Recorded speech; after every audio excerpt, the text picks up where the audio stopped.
L'ESS depuis 20 ans, d'abord un énorme chemin parcouru. Donc, je suis Zoé Brevière, la coordinatrice d'Initiative et Cité, qui est pôle territorial de coopération économique à l'échelle de la métropole européenne de Lille, cluster dédié au développement local durable et incubateur de projets à impact qui s'appelle Évident. Luc Belval, président de l'APES, acteur pour une économie solidaire, réseau d'environ 160 acteurs sur les Hauts-de-France, des militants à titre individuel, mais aussi des associations et des entreprises qui œuvrent pour une économie plus solidaire et rendre visible l'économie solidaire. L'ESS à Lille, ça m'évoque des lieux et des écosystèmes, d'énormes possibilités de se connecter à un réseau, de trouver des opportunités professionnelles et de voir émerger de nouveaux projets. L'ESS depuis 20 ans, d'abord un énorme chemin parcouru. Il y a 20 ans, on était à peine accepté dans les rencontres avec les acteurs économiques. Et aujourd'hui, on est a pignon sur rue, dans la maison Stéphane Hessel.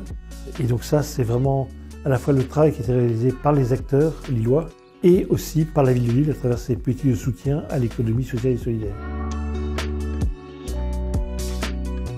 Alors ce qui fait le plus de sens pour moi dans cette nouvelle stratégie, c'est d'inscrire l'ESS en transversalité dans différentes déclinaisons de projets, dans l'achat public responsable aussi. L'affirmation forte d'une économie au service de la transition écologique et solidaire et une orientation forte sur un développement qu'on veut soutenable. Et on parle bien de développement soutenable et pas de développement durable. Et donc ça semble extrêmement important parce que c'est vraiment du coup un développement économique au service des besoins humains et qui prenne en compte les contraintes environnementales.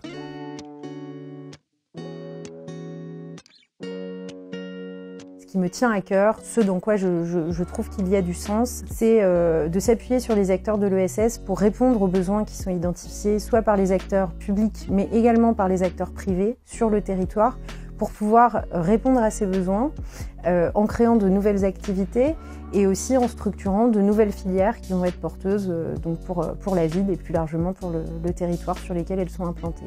Ce qui me tient à cœur pour la période 2021-2026, je pense qu'on pourrait dire la co-construction des politiques publiques, qu'on sorte du slogan et qu'on fasse vraiment, et pas seulement dans le champ restreint de l'ESS, mais dans des champs plus larges.